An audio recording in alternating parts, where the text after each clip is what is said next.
Well, I'm very happy to welcome you here in the facilities of the Collège de France, a very old institution. We will celebrate the 500th anniversary within a decade, so it gives you an idea. And we are very much honored, very proud. I want to thank Jim for having this idea of concentrating such a human capital here in this building.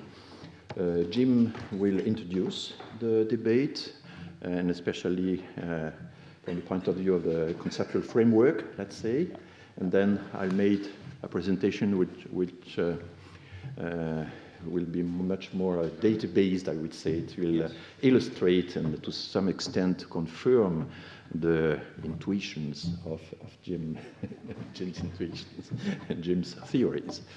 And then Philip will add some his own words and in his Christian and Leo. Yeah, and we'll have a discussion with the room. So Jim, the floor is yours. Okay, thank you.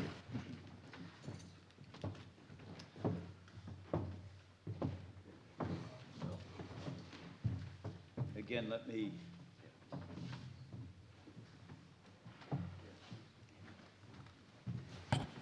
I can be heard. That's good. Yeah, I know everything is being filmed here today, so just be aware of that. And I want to echo François's welcome to everyone. When we set this up or started this idea, I intended for it to be more like a seminar setting or workshop setting. But here we are in the Collège de France, in this absolutely beautiful amphitheater, which so far seems to be quite well air-conditioned. And as I said last night, it is, in French I call it la malédiction texane. It's the Texas curse. Every time I come to Europe, I'm expecting it to be nice and cool and raining.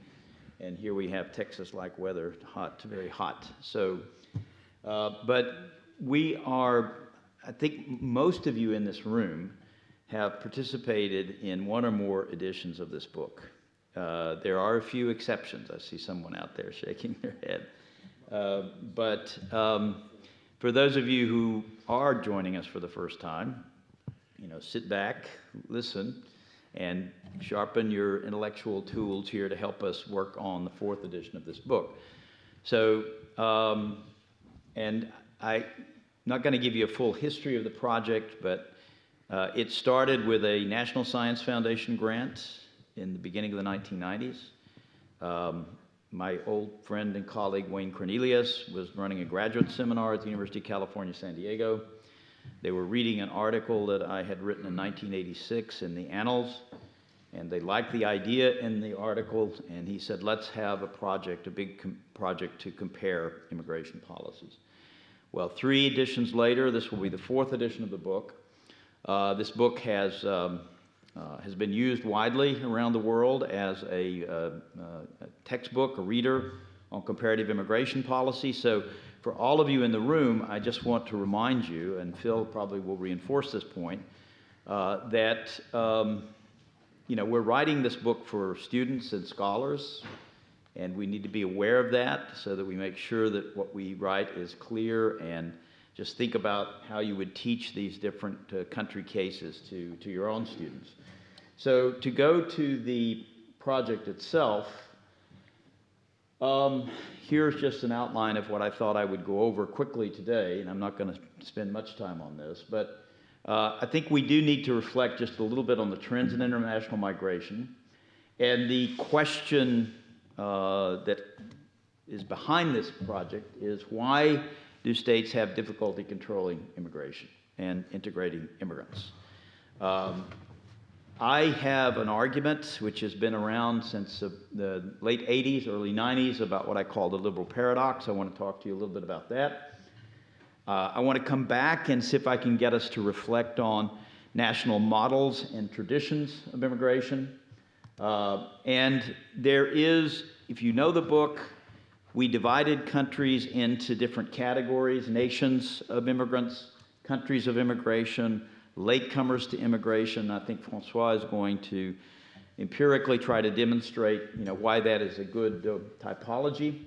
And of course, we always have the old division between the US and the Anglo democracies, the settler societies, and Europe. So, first of all, trends. And, I know you all have seen these data before, and I was thinking maybe that we'd have a few more people from the general public here, but I think we're mostly a pretty small group. But everybody knows that if you look at global migration, migration is the exception, not the rule. The vast majority of people in the world do not move. This is just simply the UN data looking at the numbers of people who are living outside of the country of their birth. It reaches barely 3.5% of the world's population. So I do think as political social scientists, we really have to try to understand why we're in a crisis mode. My colleague Dietrich Trenhardt, who is here years ago, told me that maybe it's a crisis in the head. I always attributed that quote to Dietrich, but he told me just not long ago that it was Helmut Schmidt who said that. You often get into the psychological crises. So, for us who are political sociologists, political scientists, trying to understand this crisis mentality, I think is a big challenge, for us as scholars. Again, this will look familiar to all of you, but this goes back to the 1980s in my own work. I would attribute a lot of this way of thinking about migration to my colleague Phil Martin, who's sitting over here, from whom I have learned probably more about this subject than anyone else I know. But we know the economists and demographers do try to help us understand migration. This has been going on for decades, that it's basically a function of markets, demand pull, supply push forces. I think everyone can understand that. But the sociologists and anthropologists bring to the table the importance of networks and family ties, and Pierre Bourdieu, the idea of social capital. And Phil, often is fond of saying that, demand pull, supply push are like two poles of a battery. You have to connect them, and that's the networks that really do that. The networks, of course, lower the transaction costs and lower the risks of migration. But this is where I come into the picture. I would argue that these are the necessary conditions for migration to occur. And for those of you who know my work on bringing the state back in, the sufficient conditions, I would argue, are legal and political. So again, to quote my colleague Phil Martin, he said, one of the things you did in your work early on is brought a new independent variable into the equation. We've got to focus on rights and understand rights and status. Under international law, I don't know if there are any international lawyers in the room here, but all states have the sovereign right to control entry, if not exit. So Aries Oldberg, the late Aries Oldberg, who spent many years of his life here in Paris teaching in Sciences Po, I think there are students, Catherine and others who studied with Ari.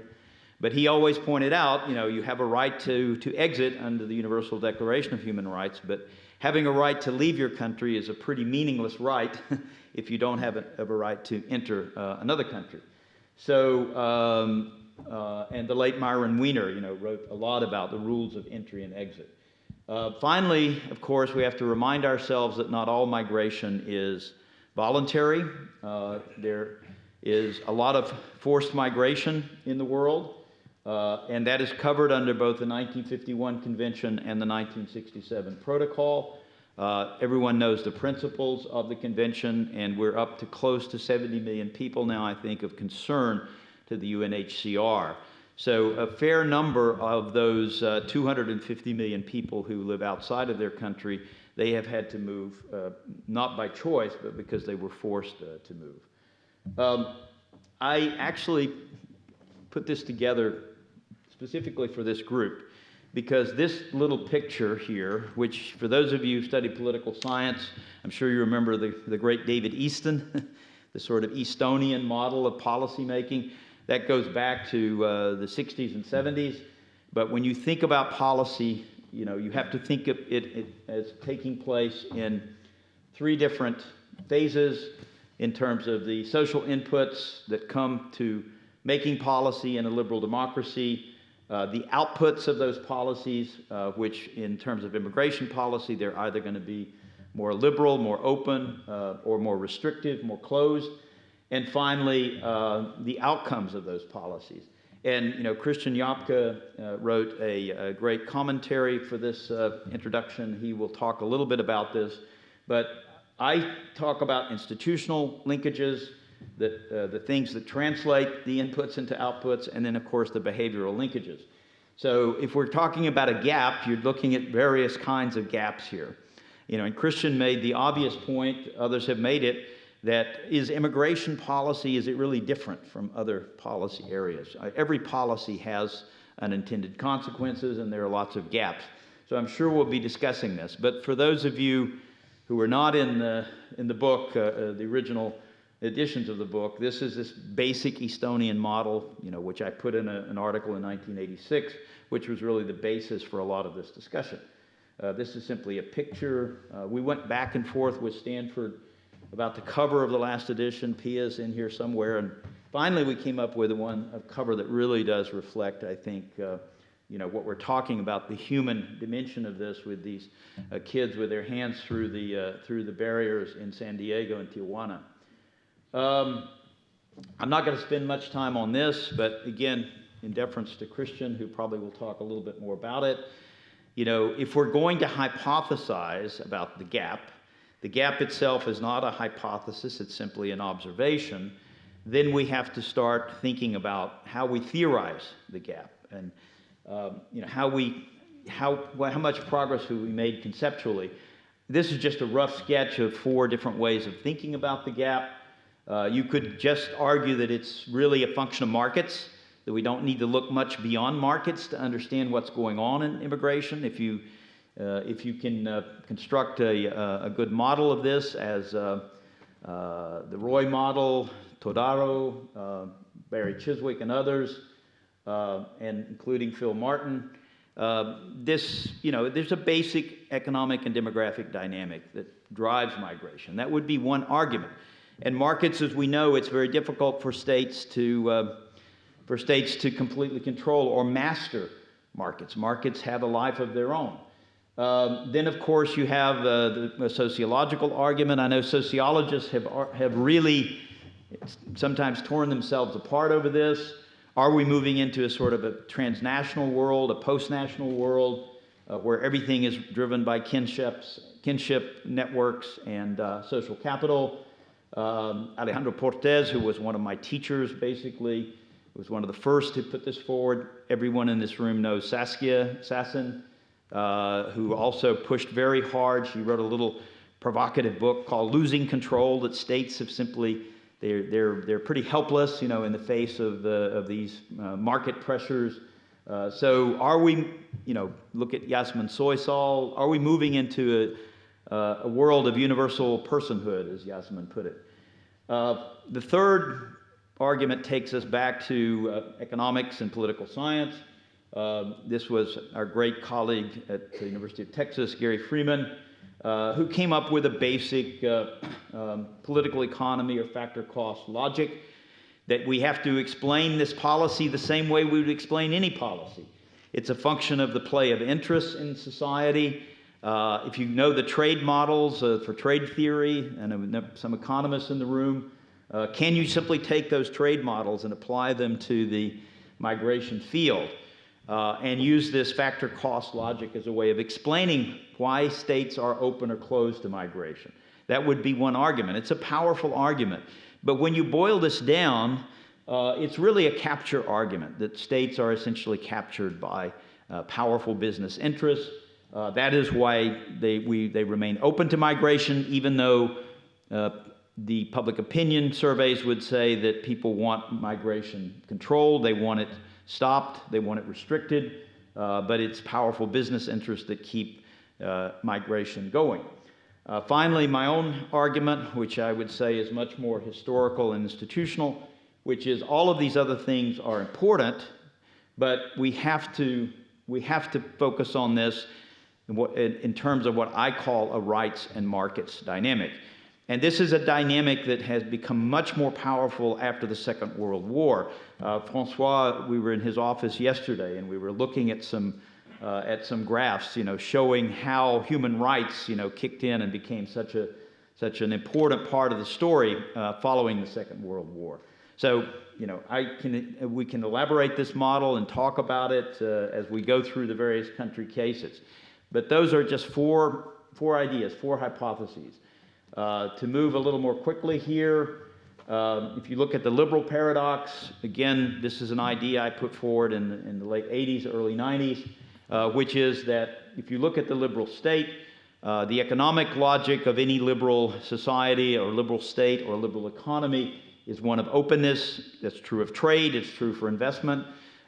Shouldn't it be true for people, for migrants? If you look at the European Union, obviously this is part of the so-called four freedoms. One of them is the freedom of people to move and seek employment. But there's the political logic in the liberal state, which is one of closure. We have to protect the social contract. We have to protect citizenship and nationality.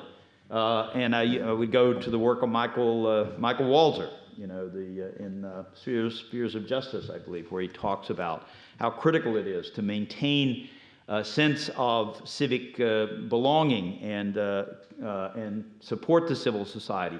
And migration can undermine or undercut the civil society. Finally, this is what I call a paradox. How can states or societies be simultaneously open and closed? That is the balance. And this is a little bit of an innovation. And again, hopefully we will all come back to this little picture here. It's a very simple picture, but I've discovered when I go around the world and around the US and give talks about migration, this really helps a lot of people, sort of the average citizen, to try to begin to understand why migration policy is so complicated. Christian raised the story, how is it different from any other policy area? Well, I will argue, Christian, that it is very different. Because in a normal situation, when you're talking about immigration policy, and people like Greta Brockman and others who participated in the policy-making process, I think, can understand this. We're always concerned about markets. We're trying to figure out how many people do we need, what skills should those people have, the mix of immigrant flows. And, of course, there's often a temptation among politicians to fudge the issue of rights and status. Let's bring people in as guest workers. Let's not give them any status. Let's not let them settle, the old German Gastarbeiter program or the American Bracero program. But that's the normal debate. I mean, it's a healthy debate that goes on in every society. But when you begin to add these other dimensions to the story, if there is a security threat or a fear, as happened after 9/11 or the Paris attacks of a few years ago here, the security dimension can easily and quickly overwhelm the rights markets discussion. And of course, the perfect storm is when you add culture to the mix, the cultural dimension of this. Look at the rise of Islamophobia across the West. This changes the dynamic, introduces a new, much more social, psychological dynamic into the equation. And of course, this is a multidimensional game, but it's happening on three levels. So not only is it a multidimensional game, it's a three-level chess game, because it's happening at the national level, the international level, and at the local level. So I just would conclude this particular picture by saying I'd like to quote the former American politician, Speaker of the House, Tip O'Neill. I lived in Massachusetts for many years. Many of you remember Speaker O'Neill. And his comment was, immigration is political death. It's such a complicated thing when you open up this Pandora's box. So a lot of politicians, I think, just want to bury this issue and not talk about it. This is a picture. Thank you, François, for really cleaning this up. It's much clearer, which is a vivid sort of picture that shows what we were talking about. In 1960, you can see all these young Italians waiting, I think, in the Munich train station. And the caption, of course, says, for 60 marks, you can buy yourself an Italian. That was sort of the mentality. And if you look at the Bracero program back in the 40s and 50s, Phil Martin, who is, studied American agriculture, that these workers are basically disposable. They're commodities. You bring them in, you use them for a year or two, and then you throw them away. But of course, as Max Frisch, the great Swiss novelist, writer, said, we asked for workers and human beings. People came instead. So this shows you how migration is very different from other policy areas. I'm just going to conclude by bringing us back to this whole national model idea. It's still a controversial idea, especially among some of my colleagues in sociology and anthropology. They've struggled for decades to get the nation and the state out of the way, to take it out of the picture. But it keeps coming back. It keeps rearing its head. A lot of political sociologists have sort of split into two camps. One saying, well, we should really downplay the state, deconstruct the state, and another group that says, no, the state is still very much with us. It's a very powerful force. Just to sort of draw a sharp contrast here, you might have Brubaker or Yapke on one side of this argument, people like Yasmin Soysal, David Jacobson, and others. But I'm going to let François talk a bit more about the nation versus countries of immigration versus the latecomers. So I'm going to conclude here. Again, this is all familiar to many of you. It just reflects what I was just talking about, some of the debates about national models, national ideals. I do want to interject one perhaps controversial point. I think it's important for every society to have a strong national ideal, national understanding, because I think it helps to make it easier when it comes to controlling or managing migration. Having a strong, powerful national model is important. It's a double-edged sword. I mean, the French have a very powerful Republican model, Republican ideal. After the Second World War, Germany struggled mightily to figure out what is the political myth, what is the founding ideal of the Bundesrepublik. And it used to be said it's the Deutschmark that is the German national symbol, national flag. And I wrote many years ago about the importance of the Wirtschaftswunder. The Germans using this idea of the economic miracle as a way of justifying allowing the Turkish guest workers and others to settle and to become citizens. And again, the old debates about whether we are looking at nations that are based more on the Kulturnation, the blood idea, or jus soli. Again, these I'm sure will come up during our discussions. Again, just a picture to try to get our minds around this. Here we are in Paris, where there have been very ferocious debates about how to integrate immigrants and how to control immigration. Finally, I'm not even going to get into this. This brings us back to something I've been working on for the past 10, 15 years, the idea that the modern state is a migration state. Somebody, I don't remember if it was Randall Hansen, who's somewhere in the room here, somebody said, well, every state is by definition a migration state. But I think the migration function, and I'll conclude with this note, the migration function has become absolutely critical for the modern nation state. The state must protect itself. It's a security state. It's a garrison state. That's the nature of the Westphalian state.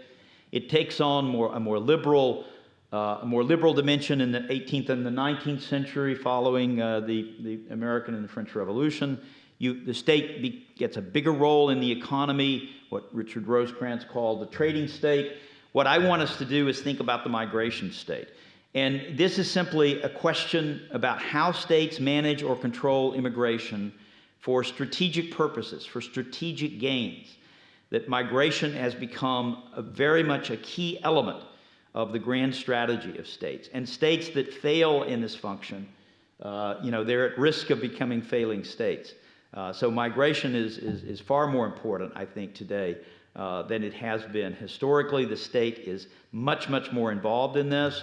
So on that perhaps controversial note, I think I will stop and let François come up here. François is going to show us with data some of the things that I discussed. So thank you for this, and again, welcome to the workshop, and we're going to be discussing each of these countries that are in the book as we go forward. Thank you.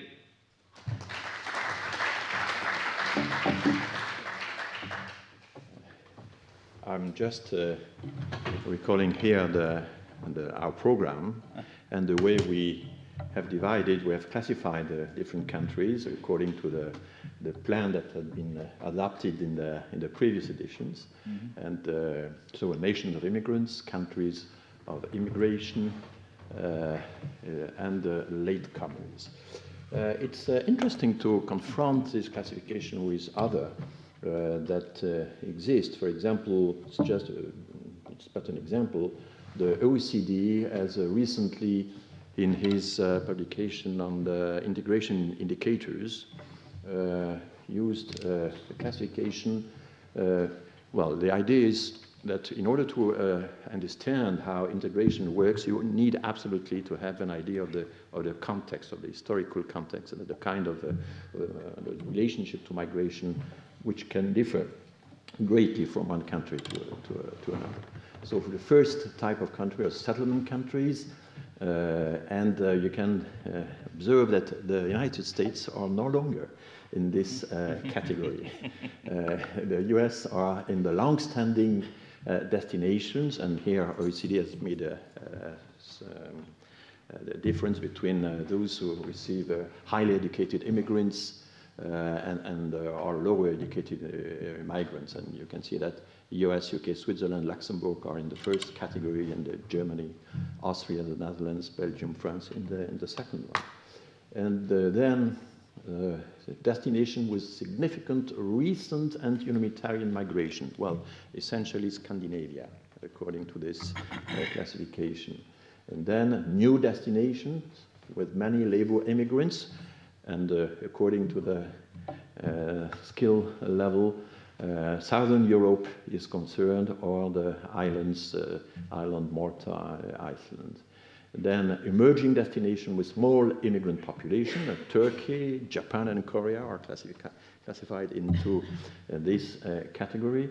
And finally, the countries in which, well, it's not necessarily the people who moved, but the borders. Mm-hmm. And you observe that in the graph Jim has presented, the first graph, there was a change of the order of magnitude after the fall of the wall, which was entirely due to the creation of new states. And so the borders migrated, not the people. It's a well-known phenomenon. Now, our own classification of country, or maybe a provisional classification, I don't know, for this book, consists in attracting and drawing the attention to the nations country, nations of immigration, with the idea that this nation have been built by immigration, whereas the countries of immigration are those countries. I have some doubt about this distinction. For example, the US, well, because of the application of the quotas of national origins, in the 50s, in the 60s, France, proportionate to its population, received more migrants than the US. Yeah. We were an immigration country more than the US during decades because of the quotas applied in the US. So it means that no nation is per se, essentially a nation of immigrants, or of course in the pioneering periods. But very soon, the outsiders become insiders. They acquire a mentality of insiders. They reject the following outsiders, and so on. They became, and the nativist movement is a clear illustration of this. Mm-hmm. And the immigrants themselves try to close the door behind them, and so on. So this distinction between a nation of immigrant and a country of immigrant is, well, something relative. It has some sense, but not completely. And we can see that, for example, the Scandinavia is something apart. But I shall show some more signs, more precise signs about it. And here are the latecomers, according to our classification, but it merges, or it puts into the same categories, countries that are really have few immigration, or well, are supposed to have few immigration, like Japan, if you don't take into account the interns who come year after year, and it's a sort of disguised migration, in fact, and we have this problem, and the Southern Europe. So the problem is, what should we do with the other country? For example, the Balkan country. If you take all the ex-communist Balkan countries, Romania, Albania, Kosovo, Serbia, Romania, 22% of the population of these countries is living abroad. Though they have a policy of emigration, I would say, and but is it really a policy? It's a big question. We can see, of course, Poland, Hungary, etc., all these ex-communist countries in Oriental Europe, they do have a migration policy, which consists in stemming all migrants. And we should certainly, maybe in the 5th edition, include special chapters dedicated to this policy or non-policy of migration. Okay, now I would like to comment 2 or 3 graphs. These graphs have been circulated in the Madrid conference, in the CS conference, but it's because to me it represents the outcomes. Yeah. At the end of the day, how many permits have this country have been issued in this country to newcomers? And what is interesting in this graph is that OECD, since a few years, has taken the decision not only to include the permits of stay, but also to make an estimate of the new residents which take advantage of the free circulation within Europe. Not only within Europe, it exists, for example, between New Zealand and Australia. And this is a gray zone. So here is the percentage distribution of, it's a flow, the flow in 2015, just at the eve of the crisis, before the migrant crisis. And then we'll see the impact of the crisis in the second graph. I will not comment in each country, but we, to some extent, we can see that Canada, Australia, New Zealand are really illustrating the selection of the migrant, the discretionary system of selection of migrant. And so the blue zone, the dark blue, corresponds to the laureates of this competition of the point system and the provincial additional programs. And the blue correspond to the families which are immediately taken with them. So it's not a reunification, it's a unification, a family unification, immediate unification. And if you take the example of Canada, it's more than 60% of the new residents which are selected through this device. How is it possible? Well, it has been imitated by Australia and New Zealand, but I must draw attention to the fact that Canada takes advantage of the existence of a big country, its unique neighbor at the southern border, 10 times more populated, which takes in charge the Hispanics, because the Canadian point system, in probability, statistically, eliminates most of the Hispanics. And so this solution cannot be generalized. And a solution that cannot be generalized raises an ethical problem. A solution cannot be a maxim for myself if it cannot be reversed and used by all the countries. So it cannot be a model. And it's not a coincidence if the other 2 countries which succeed in selecting the migrant to that extent are peripheral countries, Australia and New Zealand. France, for example, with all its continental borders, it would be absolutely impossible. We tried, Sarkozy tried to make immigration choisie. But it's not simply a decision taken by politicians or the adherents to a market economy. It has to do also with geography, with history, with the fact that the free rider system. Okay, if the US are here to integrate Hispanics, we can select our own migrants. In the middle of the graph, you can see Sweden, and Sweden is a world leader in humanitarian immigration. It's a huge proportion, 36%, so the green area. And you can see, for example, if you look at France as compared to Germany, we have some selected skilled workers since the Sarkozy reform to a limited extent. It's nothing comparable to Canada, of course, but well, we have something of that. And but we are in Europe the champion of the family reunification, and I will elaborate a little more about it because it may be misleading. And in comparison with Germany, only 34% of our new residents come from the other EU member states. We are not as attractive as Germany. Germany, you can see that Germany, 62% of the new residents come from Central Europe. This is essentially due to the influence area of Germany, to the geographical position of Germany among the new in Middle Europa, while France finally is a peripheral country, but UK is even more. But UK has succeeded in attracting all these Polish people, Hungaries, etc., but they have reacted against it by the Brexit, as you know. So we could comment this graph. What is interesting in this graph, when you try to systematize this kind of data, thanks to OECD, it raises new questions, of course, and this is it helps you to answer some questions, and it raises new ones.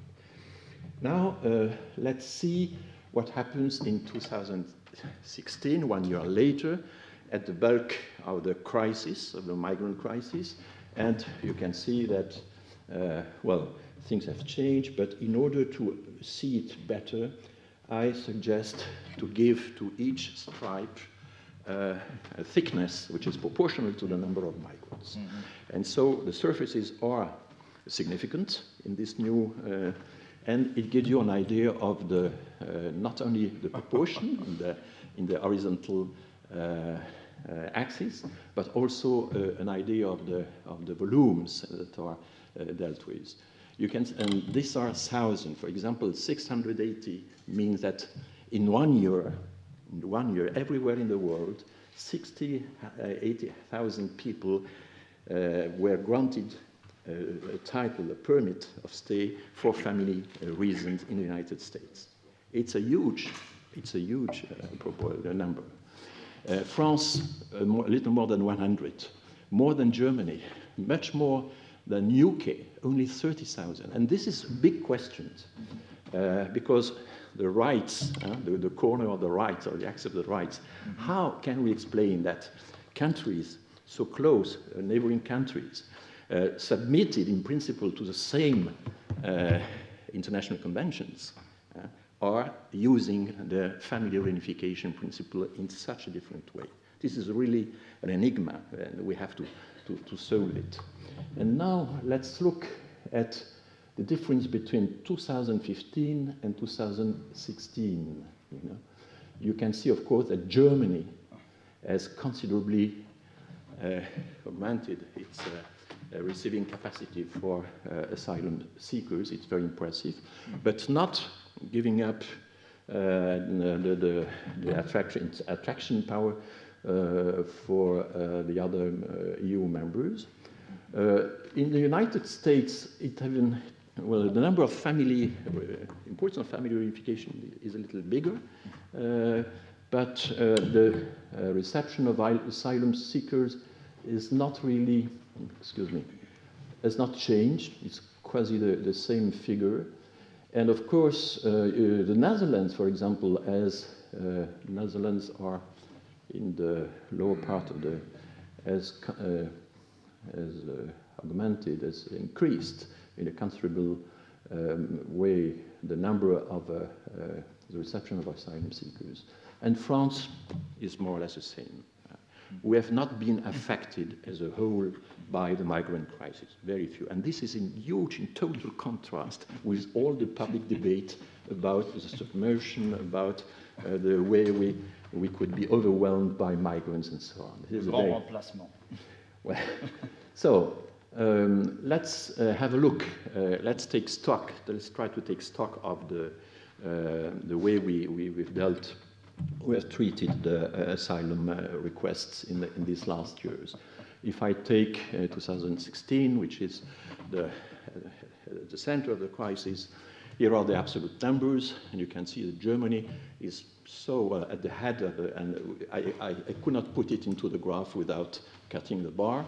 The number of applicants is 755 applicants, and nearly 60% of them have been granted positive decision, protection by the German authority. And France is the second place. But of course, we have to take into account differences of population, the sizes of the country. And if we do this, the picture changes completely.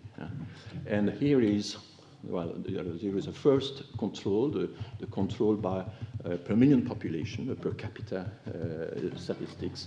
And we can see that Sweden, Germany, Austria, etc. are at the head of the number of asylum seekers who were granted a protection per million inhabitants. And Malta and Cyprus are inserted into the classification because of the Dublin regulation. They are under the pressure of the big European countries. They are exposed in first line, in the front line, to the arrivals of migrants. And so you have this big issue that normally the European system should be done in order to integrate, to harmonize the situation, but in fact, and to compensate for geographical inequalities. But if you reason in terms of spatial justice, as geographers say now, the Dublin regulation is doing exactly the opposite, widening the gap between the countries according to their geographical positions. You see that France is very low in the classification, 16th rank, and when I say that, in my country, to authority, nobody accepted the idea. We are absolutely convinced that we are one of the 2 or 3 first countries of immigration, asylum acceptance in the, okay. And UK is even worse. Spain, Portugal, etc., are not equipped to treat really the asylum request because they were for long an emigration country and not an immigration country. And this explains why. And what is interesting, we're fascinated by Orban, by Hungary, but in fact, all the ex-communist countries, whether they have a liberal regime or an illiberal regime, all do exactly the same. They don't accept asylum seekers. So we are overestimating the importance of the political regime to explain the behavior. And this is a topic which we should except Bulgaria. And now if I make the second correction, taking into account the differences between GNI, it modifies a little the classification, but not that much. Okay, so it is interesting to see that OECD and the HCR have recently made a study about the non-humanitarian permits issued to asylum seekers. In fact, 96% of these permits are family permits. So instead of giving them the status of refugee, these countries give them a status of a family migrant on family ground. And more or less, it is the same classification as the first one. So it adds to the figures you have already seen. It is interesting to see that in the lower part, France, US, etc., they don't accept this, this trick. There is a sharp separation between asylum, the asylum procedure and the economic procedure, or the family unification. The ways, the routes, the procedures are completely separate. Just to give you a more dynamic idea of the way these different countries behave, let's just begin with 4 countries, and quarter by quarter from in 2014 to up to now, and always correcting for population. This is you can see the rise of Germany, etc. Well, it's very clear. The impact 1 quarter later of the EU-Turkey treatment, etc. But if you add other countries, and you realize that, for example, Sweden and Austria, and especially Sweden, before Merkel's statement, had already they were specialized in welcoming refugees from the Horn of Africa, for example, and they were the only European country that was really doing this. And Austria also, and the Netherlands to some extent, participated into in this movement before Germany. What is interesting is to see that Merkel's statement had been made in a period in which the German, the number of asylum seekers accepted in Germany was already increasing. You cannot see really a rupture. It is, to some extent, she confirmed a movement that was already launched. And now, in the last, yes, we can see that France, UK, France remained to the ceiling, very close to the ceiling, which is completely opposed to the public wisdom by now. And in the last period, it's very clear, all the burden is resting on the shoulders of Cyprus, Greece, Malta, all these Eastern Mediterranean countries, very clear. Well, the comparison between refugee welcomes in the United States and European Union, it's a very different, but I cannot elaborate. Here is an attempt, and it should be systematized. What is the staff, the personnel employed in the offices in charge of the asylum application? It's very different from one country to another. In Spain, for example, only 138 persons, with a stream of an inflow of migrants, which corresponds more or less to half of the French figures. In France, is 1,800. In Germany, 6,000, and they consider that they are under-equipped in order to welcome them. So this makes very important. It's part of the migration policy. The investment you make in this legal equipment, and also, of course, the legacy of history plays a role in the importance you give to this equipment, and it has practical consequences, of course. And I think this is my last slide. And another example of the policy is the way we give citizenship of the host to the citizenship of the host country to migrants. It is also very different from one country to another. So yes, I'm confirming that in contrast with, for example, Saskia Sassen, or this mainstream that was more or less explaining us that migration was sort of confrontation, direct confrontation between individuals considered as strategies or victims according to the orientation you had, and from the other side, super organization, multinational organization, with more or less a prophecy about the length, the death of the states. But in fact, all the migrant crisis has demonstrated us that yes, we have to put the state into the picture. So I hope I was not in contradiction with your statement, and I brought some. Let's invite our commentators to come up and thank you, and talk about this. Philippe, you want to? Do you want to give me 2 minutes? Yeah, sure. Yeah. I don't have a slide. No. Okay, I'm Phil Martin. I want to thank Francois and Jim. I was asked just to say a few practical things here that didn't come out in our the chapters. The main chapters should be about 12,000 words. They should come in mid-September. The commentators don't have to be critiques of the chapters. You can critique them here, and then the author can make changes if he or she wants. But they can be extensions. The original, let me just go back. When the book was conceived in the early 1990s, remember that it was aimed at people who were born in the early 1970s. So what was 1970 in the United States? And it's mostly Americans, I might add.